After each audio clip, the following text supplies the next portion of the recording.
Shri Venkateswara gold తాకట్టులో ఉన్న మీ బంగారాన్ని విడిపించి కొనబడును.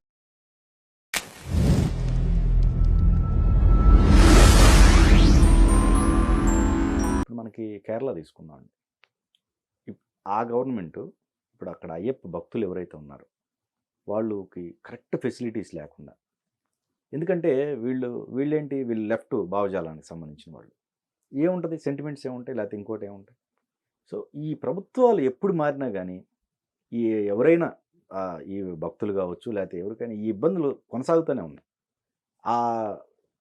వీటిని అంటే పరిష్కారం ఎక్కడ ఉంది? ప్రభుత్వం తలుచుకోకపోతే ఏమి జరగవు. మరి ఎట్లా వాటి పరిష్కారం? ఇక్కడ కేరళలో ఇక్కడ కూడా అంతే కదా. నేను ఏమంటానంటే హిందువులాగా భావించకపోవడం వల్ల ఇక్కడ ప్రభుత్వాల అధినేతలు కూడా అలాగే ఉన్నారు. ఇక్కడ ప్రభుత్వ అధినేతలు కూడా I'm very sorry to say, నేను వాళ్ళు విమర్శించడం కాదు, ఒకసారి ఆత్మవిమర్శ చేసుకోండి. మీరు ఓటు బ్యాంకు అనేది కనుక ముందుకు తీసుకొస్తే మిమ్మల్ని దేవుడు కూడా, మీరు దండం పెట్టుకుంటున్న దేవుడు కూడా మిమ్మల్ని రక్షించలేడు. వాడు అందరినీ సమానంగానే చూసుకోమన్నాడు. నెగిటివిటీ ఎక్కడుంటే అక్కడ ఏరేసేయమన్నారు, మీరు ఏరట్లా. నేను మొన్న మధ్య నేను చాలా తీవ్రంగా హర్ట్ అయింది ఏంటంటే, అతనికి డబ్బు తప్ప వేరే ధ్యాస లేదండి. అమానుషుడండి అతను. ఎక్కడ ఏ అసోసియేషన్ చేతైనా అతను గెంటి వేయబడగలిగే తన్ని క్వాలిఫికేషన్స్ ఉన్నవాడండి. అతని పేరు అజారుద్దీన్ కదా. జరిగిందంతా అదే. ఉప్పల్ స్టేడియం దగ్గర నుంచి ఇతనికి ఏ పోస్ట్ ఇచ్చినా అతను ఆ డబ్బు తినేస్తుంటాడు. ఇండియన్ క్రికెట్ అసోసియేషన్ కూడా అక్కడి నుంచి, నువ్వు ఈ దేశాన్ని చివరికి తాకట్టు పెట్టే ప్రయత్నంలో ఉన్నావు, మ్యాచ్ ఫిక్సింగ్ విషయంలో యూ గెట్ అవుట్ అన్నావు. అతన్ని పిలిచి సత్కరించడం ఏంటండి? అతనికి రాష్ట్రపతి విందు ఏంటండి? ఒక సందర్భంలో నాకు ఆ డేట్ అవన్నీ గుర్తులేవు. ఇక్కడ ఇతనికి మినిస్టర్ పదవి ఏంటండి? అసలు మినిస్టర్ కావాలంటే ఏంటిది? మళ్ళాంటి వాళ్ళకి అసలు ఏం క్వాలిఫికేషన్ ఉండాలనే పాయింట్ వస్తే కన్ఫ్యూజన్ కదా. రౌడీలు ఉంటారా? గూండాలు ఉంటారా? ఐడియాలజీ లేని వాళ్ళు ఉంటారా? ప్రజల పట్ల ప్రేమ కృతజ్ఞత లేని వాళ్ళు ఉంటారా? ఏదో ఉన్నాం కాబట్టి ఏదో చేసాం అనేట్టుగా ఉంటారా? ప్రజలతో మీరు మమేకం అయిపోరా? ప్రజలు దేవుళ్ళలాగా భావించరా? వీళ్ళని అధిక సంఖ్యలో చూస్తున్నామా? నేను ఇవన్నీ అంటే రాజకీయ ప్రయోజనాల కోసం ఇన్ని మెట్లు కిందకి దిగాలా? అది నేను బాధపడుతున్న విషయం. ఇప్పుడు నేను ఒక సందర్భంలో నేను చాలా ఆనందించాను స్వామి. అదేమిటంటే, మొట్టమొదటిసారి అసెంబ్లీకి వెళ్ళినప్పుడు గోపూజ చేసి దంపత సమేతంగా, భార్య సమేతంగా గోప్రదక్షిణ చేసి వెళ్ళారు మన ముఖ్యమంత్రి గారు, తెలంగాణ ముఖ్యమంత్రి గారు. అక్కడ ఆయన ఓతు తీసుకోవడానికి చాలా ఆనందించాను. చాలా గొప్ప బొట్టు పెట్టుకుని చాలా గొప్ప సెంటిమెంట్ అని. మొన్న హైడ్రా విషయంలో కూడా ఆయన రేవంత్ రెడ్డి గారు, ఇంకా నేను ఆ సమయంలో అమెరికాలో గీతా ప్రచారంలో ఉన్నా. అక్కడ టీవీ పెడితే అసలు కర్మణ్యేవాధికారస్తే మా ఫలేషు కదాచన మా కర్మ ఫలహేతుర్భూ మాతే సంగోస్త్వ కర్మణి నాకు స్ఫూర్తినిచ్చిన ఇది. నిమిత్త మాత్రం భవ సవ్యసాచిన్, చాలా గొప్ప మాట అది.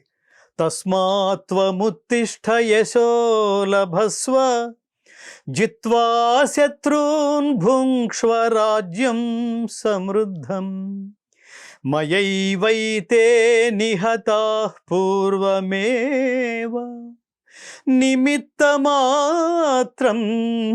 భవ సవ్యసాచిన్.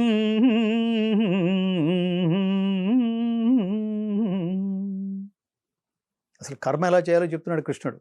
ఓ సవ్యసాచి, లెమ్ము, శత్రువులను జయించి కీర్తిని బడసి సర్వసమృద్ధమైన రాజ్యమును అనుభవించుము. వీరందరూ నువ్వు నాచే మునుపే సంహరించబడిరి, నీవు నిమిత్తమాత్రుడవు కమ్ము అన్నాడండి. ఏ పని చేసినా దాంతో తగులుకోం.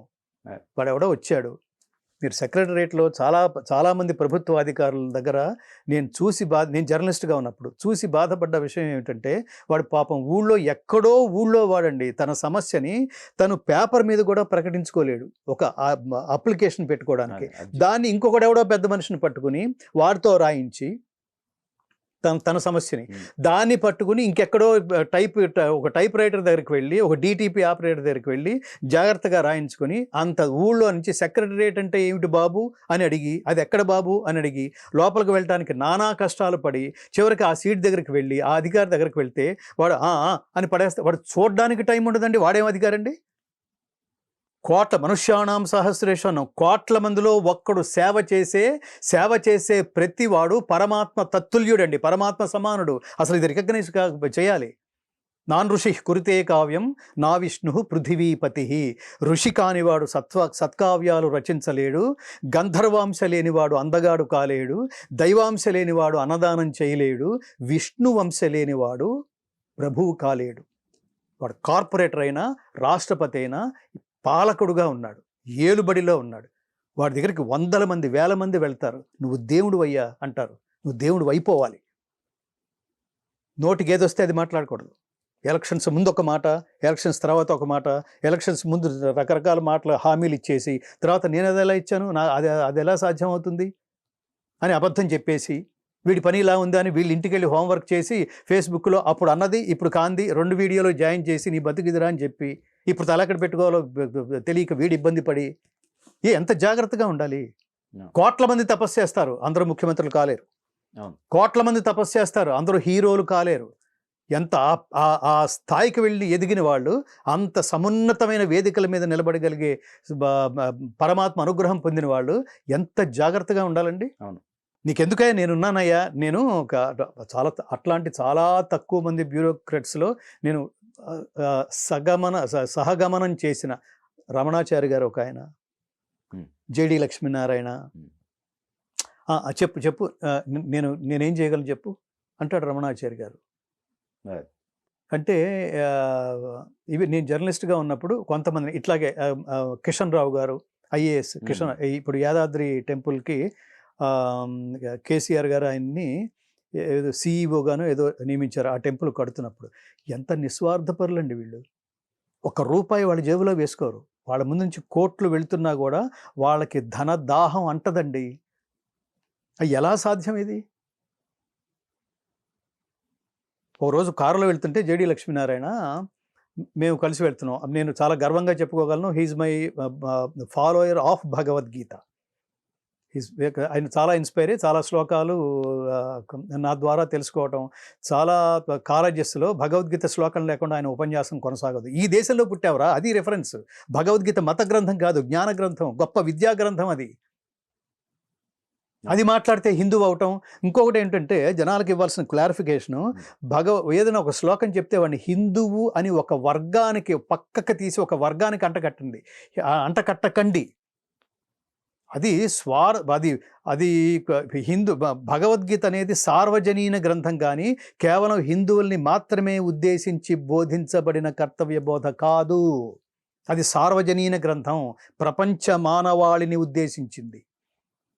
జేడి లక్ష్మీనారాయణ, మీరు భగవద్గీత ఈ ప్రయాణంలో అసలు ధనం లేక ఎలా అండి, 9 సంవత్సరాలు అయింది, ఇంతమంది ఆర్కెస్ట్రా ఇంత ప్రామాణిక స్థాయిలో ఉన్నారు. నేను కూడా కొన్ని శ్లోకాలు విన్నాను. ఈ డబ్బు అసలు మీరు ఎంత కష్టపడుతుంది, మీరు ఉన్నవన్నీ వదిలేశారు. సినిమా పాటలు, యాంకరింగ్ అని, మ్యూజిక్ డైరెక్షన్ అని, ఉద్యోగం లేదు మీకు. నేనేం గవర్నమెంట్ ఉద్యోగాలు చేయలేదు.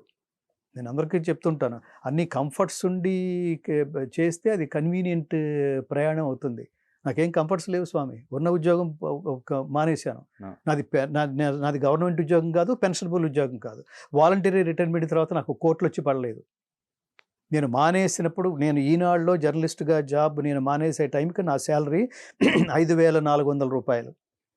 లాస్ట్ శాలరీ అదే. ఆ తర్వాత నాకు ఉద్యోగాలు లేవు, నేను సంపాదించలేదు. కానీ ఎంత ధైర్యం ఉండి, ఎంత పరమాత్మ అనుగ్రహం లేకపోతే ఈ ₹9 కోట్ల సంపూర్ణ భగవద్గీత ప్రాజెక్టు చేయగలిగామండి. యత్కృపాతమహం వందే పరమానంద మాధవం. పరమాత్ముడి అనుగ్రహం లేకపోతే అది ఆయన చెబుతూ, మీకు ఏమైనా సహాయం కావాలంటే నాకు చెప్పండి అంటున్నాడు ఆయన. మీకే లేదు, మీరేం అక్రమంగా సంపాదించే క్యారెక్టర్ కాదు మీది. సైడ్స్ నుంచి మీరే జాబ్ మానేశారు మీరు అంటే. ఇతరులకు సహాయం చేసే వాళ్ళ లక్షణం ఎలా ఉంటుందో చూడండి. ఆయన అది సర్లేండి ఇప్పుడు మీకు నెక్స్ట్ షెడ్యూల్కి ఎంత అవుతుంది అన్నాడు. ఎందుకులే స్వామి, వస్తుంది ఎక్కడి నుంచన్నా, దేవుడు ఇందులోకి దించిన దేవుడు అది అందించక నారిపోసిన వాడు నీరిపోయికి ఎలా ఉంటాడు. కాదు మొహమాట లేకుండా చెప్పండి నాకు అన్నాడు. అంటే ఆ షెడ్యూల్ కాస్ట్ 5 లక్షలు స్వామి, అది నెక్స్ట్ షెడ్యూల్కి అది 6 లక్షల షెడ్యూల్ అది అన్నాడు ఆయన. ఈయన ఏదో ఊరికే అడుగుతున్నాడు అనుకున్నాను. అది ఏ రోజులంటే జేడి లక్ష్మీనారాయణ నుంచి ఫోన్ వస్తోంది అంటే మనకేదో నూకలు చెల్లినాయిరా, అనుకుని జనాలు భావించే రోజుల్లో ఉన్నాడు ఆయన. Okay okay okay. ఆయన phone is so powerful officer. ఎవడు హీరో అంటే ధర్మాన్ని ఆచరించేవాడే హీరో అండి. అందుకని అతను హీరో అయ్యాడు. అతనికి సైడ్ నుంచి ఏం అక్కర్లేదు, డైరెక్టే.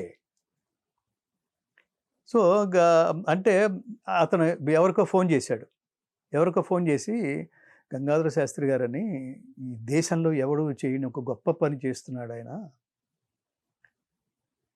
చూడండి ఒక్కసారి వచ్చి వినండి. విన్న తర్వాత మనం మామూలుగా వెళ్ళిపోకుండా ఆయనకి ఏమి సహాయపడగలము అని కూడా ఒక ప్రశ్న అడగండి అంటున్నాడు ఇతను నా ముందు. ఇతను చూడండి, ఇతను డబ్బిమ్మని అడగటంలా, అనగానే అతను ప్రతి మాట ఒక ఆదేశంగా ఫీల్ అయ్యాడు. కార్యక్రమానికి వచ్చి అట్లా బాపిరాజు గారు కానీ అప్పుడు టీవీ నేను వ్యవస్థాపకుల్లో ఆయన ఒకడు, ఇంకొక ఆయన ఎవరు, ఆయన పేరు something, I'm very sorry. So ఆయన వచ్చాడు వినడానికి. నాకు వచ్చి అసలు ఎక్స్ట్రాడినరీ అండి, అది వేరే లోకల్లో ఇవాళ నా డే ఏదో ప్రత్యేకంగా ఉంది, ఈ షెడ్యూల్కి ఎంత అవుతుంది గురువుగారు అన్నాడని. ఇది ఈయన మాట కాదే, ఈయన పదం కాదే అని ఇటు చూశాను. ఆయన లక్ష్మీనారాయణ కాదు ఒప్పుకుంటూ స్మైల్గా, అంటే ఇది 5 లక్షల షెడ్యూల్ స్వామి అని. ఆయన టక్కన ఫోన్ చేసి వాళ్ళని పిలిపించి ఆ చెక్ మీద 5 లక్షలు రాసి అది ఇచ్చేసాడు. గుడ్. అంటే ఎక్కడ అవసరం ఉందో, అవసరానికి ఎవరు సహాయపడగలరో వీళ్ళిద్దరికీ మధ్య వారధిగా అప్పటికీ ఇప్పటికీ అలాగే ఉన్నాడండి లక్ష్మీనారాయణ గారు. ఈ ధర్మం జనాలకి పనికిరాదు. నేను ఎక్కడ దాకా వెళ్తున్నానంటే, ఇట్లాంటి ధర్మజ్ఞుణ్ణి, ఇట్లాంటి సత్యవర్తనుణ్ణి రాజకీయాల్లోకి వస్తానంటే అసలు వెంటనే ఆహ్వానించి లక్షల మెజారిటీతో గెలిపించాలి కదా. ఇతను నా ఒక్కడికే కాదు, ప్రతివాడిని ఎవరి దగ్గరికి వెళ్ళినా నీకేం కావాలి, మీకేం కావాలి, మన గ్రామం ఎలా ఉంది అని అడిగే క్యారెక్టరు అసలు ఆయన అఫిడవిట్ లో రాసి అట్లా ఎవరైనా ఇవ్వగలరా? మీరు బాండ్ పేపర్ మీద రాసి నేను మీ గ్రామానికి ఇవన్నీ చేస్తాను అని వాగ్దానం చేయకపోతే మీ ఇష్టం వచ్చినట్టు మీరు నన్ను కఠినంగా శిక్షించవచ్చు అని ఎవడన్నా రాయగలడండి? ఎవడన్నా మాట ఇవ్వగలడా? లేదు. మరి అలాంటి వాడిని ఎంత నెత్తని పెట్టుకోవాలి? అలాంటి వాడు ఖాళీగా ఉండటం ఏంటి? అలాంటి వాడు నిరాదరణకు గురి అవటం ఏమిటి? అలాంటి వాడు లౌక్యంగా ఎందుకులే మళ్ళీ వీళ్ళని బాధ పెట్టడం అంటే, మీరు ఓడిపోయారు కదా. నేనేం ఓడిపోలేదండి, ఇన్ని వేల ఓట్లతో నేను ప్రజాదరణ పొందాను అని చెప్తున్నాడండి. ఎంత గొప్ప మాట అది. నేను ఓడిపోలేదంటున్నాడు అతను. ఇన్ని వేల ఓట్లతో నేను ప్రజాదరణ పొందాను అంటే ఇన్ని వేల మందికి మాత్రమే జనాలతో నన్ను అర్థం చేసుకున్నారు ప్రజలని. నేను ఏమంటానంటే, ప్రతి ఒక్కడు మన నారాయణ రెడ్డి గారు ఒక మాట అంటారు, చుట్టూతా ఉన్న చీకటిని తిట్టుకుంటూ కూర్చోకు, వీలైతే చిన్న దీపం వెలిగించు అని. కనీసం ఆ చుట్టుపక్కలన్నా ఆ వెలుగు కనిపిస్తుంది, అది చేస్తాడు ఆయన. మిగతా సమాజం కూడా అదే అనుకోవాలి. సమాజం కుళ్ళిపోయింది, చచ్చిపోయింది, ఏం చేసినా కాదు, మనం చేయటం లేదు. దీనికి అడుగడుగునా ఒక రెడ్ కార్పెట్లు వేసి స్వాగతిస్తున్నారని నన్ను. ఇవాళకి రూపాయి వెతుక్కోవట్లేదు, ప్రాజెక్టులన్నీ అట్లా పేరుకుపోయి ఉన్నాయి. దానికి నా మైండ్ సెట్, స్కిల్ సెట్, నేను పాడగలను, మాట్లాడగలను, ప్రచారం చేయగలను తప్ప నా దగ్గర డబ్బు లేదు. నేను భగవద్గీత స్కూల్ స్థాపించాలనుకుంటున్నా. ఎవడు ప్రయారిటీ వాడుకుంది. గవర్నమెంట్ దగ్గరకే వెళ్ళలేని స్థితి. ఇవాళ ప్రపంచానికి కావాల్సింది ఇది కదా. భగవద్గీత స్కూల్ ద్వారా ఇంటింటా గీతా జ్యోతి వీలైనన్ని ప్రపంచ భాషల్లోకి భగవద్గీతని ట్రాన్స్లేషన్తో ఆయా భాషల్లోకి, ఆయా దేశాలకి దాన్ని పంపించే ప్రయత్నంలో. ఎందుకంటే పుస్తకాలు ఎవరు చదవట్లేదు, మా రీసెర్చ్లో తేలింది అది. కనీసం మీరు మ్యూజికల్గా దాన్ని రికార్డ్ చేస్తే మీరు కారులో వెళ్తూ వింటారు, అది ఈజీగా. మీ ప్రయత్నం లేకుండా వినేందుకు ఇది గొప్ప మార్గం. దాన్ని కళ్ళు మూసుకొని మీరు వింటుంటే దర్శిస్తున్న అనుభూతి కలిగించే సౌండ్ టెక్నాలజీలో దాన్ని రికార్డ్ చేసే మంజు గారు. మీరు అలాగే విశ్వరూప సందర్శన యోగం అయితే అసలు మీకు థండర్స్ కానీ ఇట్స్ లైక్ వండర్స్. దీంట్లో పంచభూతాలు ఆ పరమాత్ముడి విశ్వరూపాన్ని అవి కూడా దర్శిస్తున్నాయి. అవన్నీ ఆ యాంబియన్స్ అన్నీ మనం చేసింది ఆడియో ప్రాజెక్టు, కానీ కళ్ళు మూసుకొని వింటుంటే కనిపిస్తున్నట్టుగా ఉంటుంది. సాక్షాత్ కురుక్షేత్రంలో శ్రీకృష్ణార్జున సంవాదాన్ని ప్రత్యక్షంగా వింటున్న అనుభూతి కలిగించే సౌండ్ టెక్నాలజీ అలా ఈ దేశంలో ఎవరు చేయలేదు. నేను అహంకరించి చెప్పటలేదు, దాని ఇంపాక్ట్ జనాలకి ఎంతుందా, అయితే మనం వినాలి అనే ఆసక్తి కలగటం కోసం చెప్తున్నాను. అది ఎందుకంటే మిస్ కాకూడదు. నేను భగవద్గీత రికార్డ్ చేస్తున్నప్పుడు కూడా స్వామి, నేను చాలామంది నాకు పరిచయం, నేను 3-4 భగవద్గీత రికార్డింగ్ 9 సంవత్సరాలు పట్టింది స్వామి. 9 సంవత్సరాలు పట్టింది. అందులో 4వ సంవత్సరం నుంచి నేను రియలైజ్ అయ్యా. అప్పటి వరకు నేను ఒక గాయకుడిని, సంగీత దర్శకుడిని, రికార్డ్ చేస్తున్నాం, బాగా చేయాలి, ఇంతవరకే. నేనే భగవద్గీత. పరమాత్మ ఎంత అద్భుతంగా చెప్పావయ్యా. నిదానంగా ఆలోచన మొదలైంది, లోపల డ్రిల్ చేయటం మొదలెట్టింది. అసలు ఇది కదా జనాలకు చేరవలసింది, ఇది కదా నెక్స్ట్ జనరేషన్స్కి చేరవలసింది, ఇది కదా పిల్లలకి, విద్యార్థులకి, స్కూల్స్కి, కాలేజెస్కి, యూనివర్సిటీకి చేరవలసింది. ఇక నుంచి నా లక్ష్యం స్కూల్స్, కాలేజెస్, యూనివర్సిటీస్కి how you can develop your personality through Bhagavadgita. ఇక నేను ఆ ప్రీచర్గా మారాలి, ఊరికే రికార్డ్ చేసి ఇచ్చేసేయటం కాదు. అక్కడి నుంచి నా దగ్గరికి దాని ఏమంటారు, నాకు ఎవరైతే ఆత్మబంధువులుగా నేను హైదరాబాద్లో ఫీల్ అయ్యానో వీళ్ళందరూ ఈ రికార్డింగ్ సమయంలో వినాలి. ఎందుకంటే మనిషి మాట్లాడితే అది మాట. మిగతా మత గ్రంథాలన్నీ మాటలే, మనుషుల చేత రాయబడినవి. భగవద్గీత మనిషి చేత చెప్పబడింది కాదు, అది భగవాన్ ఉవాచ, సాక్షాత్తు పరమాత్ముడి ముఖతః అర్జునుని విద్యార్థిగా పెట్టుకుని, శిష్యస్తేహం శాధిమాం త్వాం ప్రపన్న, నేను నీ శిష్యుణ్ణి అన్న తర్వాత కృష్ణుడు అర్జునుడికి గీతోపదేశం మొదలెట్టాడు. గీతోపదేశం పేరుతో కర్తవ్యోపదేశం మొదలెట్టాడు. ఇది అందరికీ చేరాలి. అదే చేరాలంటే నాకు 2 కోరికలు స్వామి. అదే భగవద్గీతని భారత ప్రభుత్వం జాతీయ గ్రంథంగా ప్రకటించాలి. ప్రకటించడం ద్వారా మన సనాతన ధర్మాన్ని, మన భారతీయ జ్ఞానాన్ని దాన్ని సేవ్ చేయాలి. మీరు రామ జన్మభూమిలో రాముడి గుడి ఎలా అయితే, రామ మందిర నిర్మాణానికి ఎలా అయితే మీరు కంకణం కట్టుకుని సక్సెస్ అయ్యారో, ఇప్పుడు రాముడు ఆచరించిన, కృష్ణుడు ప్రవచించిన ధర్మాన్ని ప్రపంచానికి, ఈ దేశానికి, ప్రపంచానికి ప్రచారం చేయడానికి కూడా మీరు ఒక నిర్ణయం తీసుకోవాలి. ఇంటర్నేషనల్ విజ్డమ్ డేగా ప్రకటించటం, భగవద్గీతని జాతీయ గ్రంథంగా. అలాగే మన రాష్ట్ర ప్రభుత్వాలకు కూడా, మీరు గొడవకి వెళ్తున్నారు, దేవుడికి దండం పెట్టుకుంటున్నారు, ఫైనల్గా అసెంబ్లీకి వస్తే బొట్టు పెట్టుకుంటున్నారు, ఎక్కడికి వెళ్ళినా బొట్టు పెట్టుకుంటున్నారు, ఆరతులు, డ్రస్సులు, స్వామివారికి పట్టు వస్త్రాలు సమర్పించటం, ఇవన్నీ యాక్టింగ్ స్టేజ్లో ఉండిపోకూడదు. మీరు నిజంగా దేవుడికి పట్టు వస్త్రాలు ఇస్తే ఆనందపడతాడా? మీరు అదేమంటారు, మీరు ముత్యాలు ఇస్తే ఆనందపడిపోతాడా?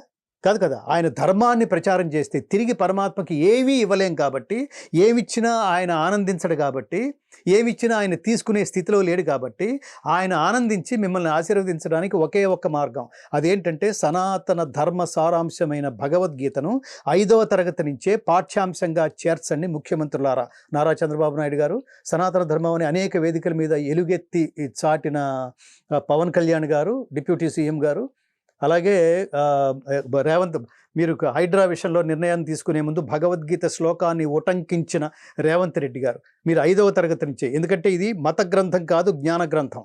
మత గ్రంథం అనడానికి దీనికి అసలు దాని ఏమంటారు, దీనికి ఆధారాలే లేవు. కారణం ఏంటంటే మతాలు ఆవిర్భవించని కాలంలో పుట్టింది భగవద్గీత. ఈ సంవత్సరానికి 5126 సంవత్సరాలైంది కృష్ణుడు అర్జునుడికి భగవద్గీత ఉపదేశించి. మతాల పుట్టని కాలంలో పుట్టిన భగవద్గీతని, బోధించబడిన భగవద్గీతని, దాని మీద మతం అని స్టాంపు వేయకండి దయచేసి. ముందు మీరు అర్థం చేసుకోండి, మీరు కన్విన్స్ అయితే మీరు చెప్తారు. రెండోది, అది మీరు నిజంగా దేశభక్తులైతే ఈ దేశపు జ్ఞాన గ్రంథాన్ని మీరు కాపాడండి. అంతే. ఇది లాజికల్గా ఉంది కదా. దానికి కార్యాచరణకి మీరు పిలుపునిస్తే వస్తారు కదా. ఇది ఒక్కొక్కళ్ళ యాటిట్యూడ్ స్వామి. రోడ్డు మీదకి వచ్చేస్తే కొన్ని వేల మందికి పిలుపునిచ్చేంత యంత్రాంగం నా దగ్గర లేదు.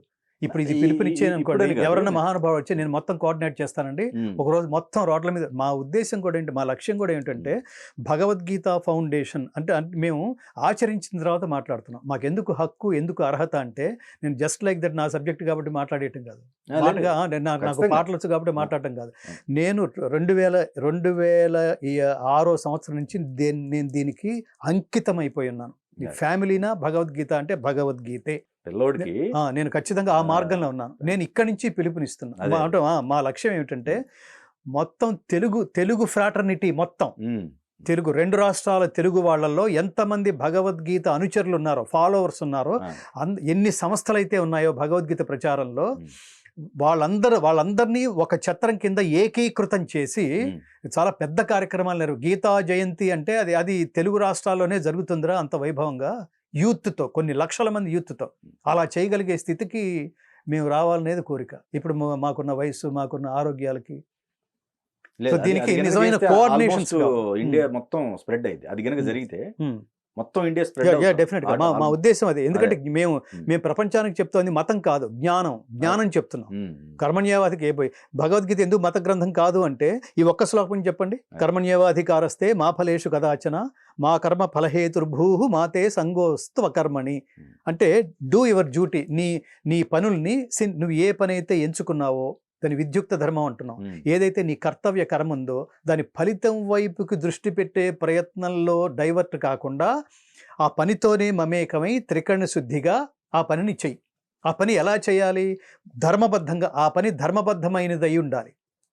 ఇప్పుడు నేను వాడెవడో చూడండి, ఈ మధ్యన విపరీతంగా ఇందులోకి వచ్చింది. వాళ్ళు 100 కోట్లు పెట్టి సినిమాలు తీస్తున్నారట, అది పేదవాళ్ళకి చేరట్లేదట.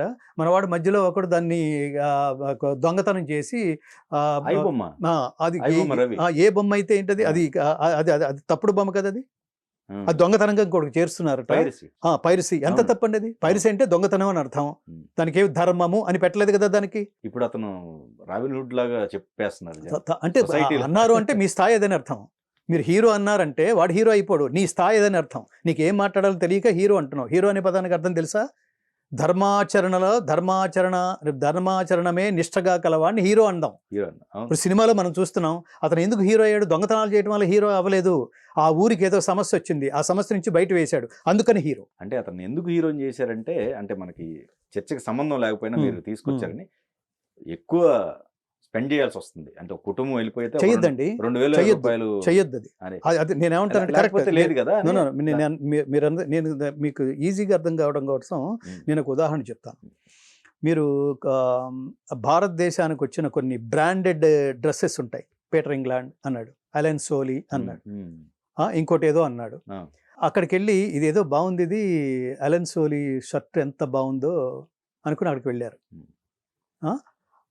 కెల్విన్ క్లైన్ ఆ పక్కనే ఉంది. అన్నీ అట్లా దగ్గరగా యుఎస్ పోలో అని భలే ఉన్న యుఎస్ పోలో. నేను అమెరికా ఎప్పుడు వెళ్ళలేదు, కనీసం ఈ డ్రెస్ అన్న వేసుకుంటే ఆ ఫీలింగ్ ఉంటుంది అని అక్కడికి వెళ్ళారు. వాడు 7600 అన్నాడండి షర్ట్. అనగానే బుర్ర బ్లాంక్ అయింది నాకు. అని అంటే థ్యాంక్ యూ అని వచ్చేస్తానా, లేకపోతే అక్కడే నిలబడి ఒక లక్ష్యం ఒకటి మొదలు పెట్టుకుని 7600 షర్టా, ఆఫ్టర్ ఆల్ షర్టా, చిరిగిపోయే షర్టా, 4 సార్లు వేసుకుంటే అదేమంటే కలర్ పోయే షర్టా, దీన్ని అసలు పేదవాడు ఎలా పొందగలడు, దీన్ని అర్జెంటుగా నేను పేదవాడికి చేర్చాలి అని చెప్పి మొత్తం అసలు చాలా ప్లాన్ వేశాను.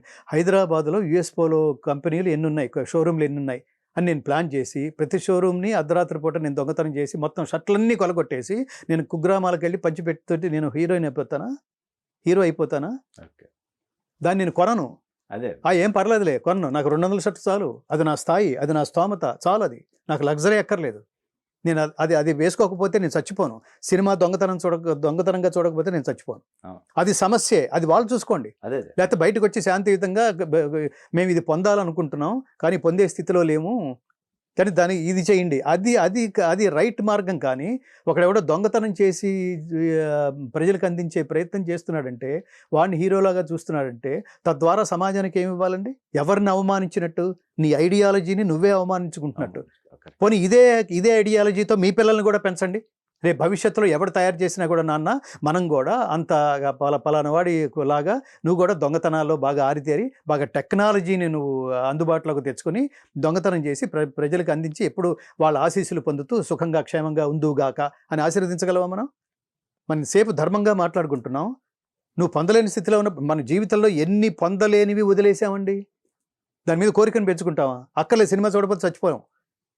నేను సినిమా చూసి దాదాపుగా 15-20 సంవత్సరాలు అయిందిరా, ఈ అఖండ సినిమాకి వెళ్ళాలనుకుంటున్నాను అన్నాడు మా నాన్నగారు. ఆయన బాలకృష్ణ గారి ఫ్యాను. ఆయన ఈ మధ్యనే ఆయన వెళ్ళిపోయారు. అన్నాడు ఆయన. నేను 15 సంవత్సరాల నుంచి నేను సినిమాలు ఏవి చూడలేదురా, ఇది చూడాలనిపిస్తోంది అన్నాడు. సినిమాలు చూడలేకపోయిన మా నాన్నగారు జీవించే ఉన్నాడు కదా, ఆయన అది లేకపోతే నేనేం తలడిల్లిపోలేదు కదా. నాకు ఈ లాజిక్ ఏంటో నాకు అర్థం కాదు. నువ్వు చూడలేకపోవడం అనేది అది ఏమిటి? ఎసెన్షియల్లా? రేట్ ఎక్కువ ఉంది, చూడకు. దీని ద్వారా ఏమవుతుందో తెలుసా అండి? చూడకపోవడమే ఇక్కడ నిరసన. నిజంగానే ఒక సినిమాకి వెళ్ళాం, దీన్ని అబద్ధం అంటలేదు నేను. సినిమాకి వెళ్ళాం, ఫ్యామిలీ అంతా వెళ్ళి ఆ సినిమా చూడడానికి సినిమా టిక్కెట్టు, ఆ బయటకు వస్తే ఇక్కట్లు, ఏది తినాలన్నా అది 100,000, మంచినీళ్ళ బాటిల్ ఇంత, పాప్కార్న్ ఇంత. అది నిజంగానే అది ఎక్కడ దాకా వెళ్ళాలంటే మీ శక్తికి చూడండి, మీ అర్హతకి మీ శక్తికి మించి ఒక్కొక్కడు ఇన్నిన్ని కోట్లు తీసుకునేంత స్థితే అసలు ఒక క్యారెక్టర్ చేయడానికి. రాష్ట్రపతికి కూడా చూడండి, వాళ్ళు అత్యంత గౌరవించదగిన పోస్టులో ఉన్నారు. నరేంద్ర మోడీ శాలరీ కూడా లేదు కదా, అంతకంటే గొప్పవాడువా? ఇది జస్ట్ యాక్టింగ్, వాడు స్ట్రగులింగ్. అది ఇది హీరోగా అనుకున్నారు, హీరోగా అంటున్నారు. ఎక్కడ ఆన్ ది స్క్రీన్, అతను ఆఫ్ ది స్క్రీన్ కూడా హీరోనే. మోడీ లేదా రాష్ట్రపతి, ప్రథమ పౌరులు, వాళ్ళ శాలరీలు ఎంతండి? మిగతా వాళ్ళందరివి అంతకంటే కిందే ఉండాలి కదా. అంతకంటే ఏం చేస్తున్నారని ఇవన్నీ మేబీ డిస్కసింగ్ పాయింట్స్ కావచ్చు. అక్కడ ఏదో ఆయనకు పెట్టింది ఫైనాన్షియల్గా వర్కౌట్ అవుతుంది కాబట్టి ఆయనకి ఇస్తున్నాం, మేము పంచుకుంటున్నాం. ఇవన్నీ తర్వాత నేను అంటే ఫిలిం జర్నలిస్ట్గా ఉన్న దీంట్లో కూడా ఏదో మాట్లాడుతున్నాం. కానీ మన సబ్జెక్ట్ కాకపోయినా మీ నిరసన అలా వ్యక్తం చేయండి తప్ప దొంగతనం చేయకండి, ఇవి నేర్పించకండి, వీడిని దేవుడు అనకండి. అలా అనుకుంటే ప్రతివాడు ఇట్లాంటి దేవుళ్ళలాగా మారిపోతారు, ఇట్లాంటి హీరోలాగా మారిపోతారు. అప్పుడు పోలీస్ వ్యవస్థ ఎందుకండి? వాడేదో అదేదో మతంలో ఉంటుంది, పలానా వాడు పాపులను రక్షించును అన్నాడు. వాడు పాపులను రక్షిస్తే ఇంకా ఈ పోలీస్ వ్యవస్థ ఎందుకండి?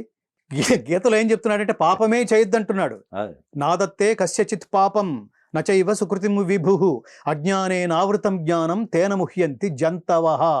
అంటే అర్థం ఏంటంటే ఎవని పాప పుణ్యములను పరమాత్మ స్వీకరింపడు. నీ పాప నీ అకౌంటే, నీ పుణ్యం నీ అకౌంటే. రెండిటికి ఫలితం నువ్వే అనుభవించాలి. అవశ్యం అనుభోక్తవ్యం కృతం కర్మ శుభాశుభం.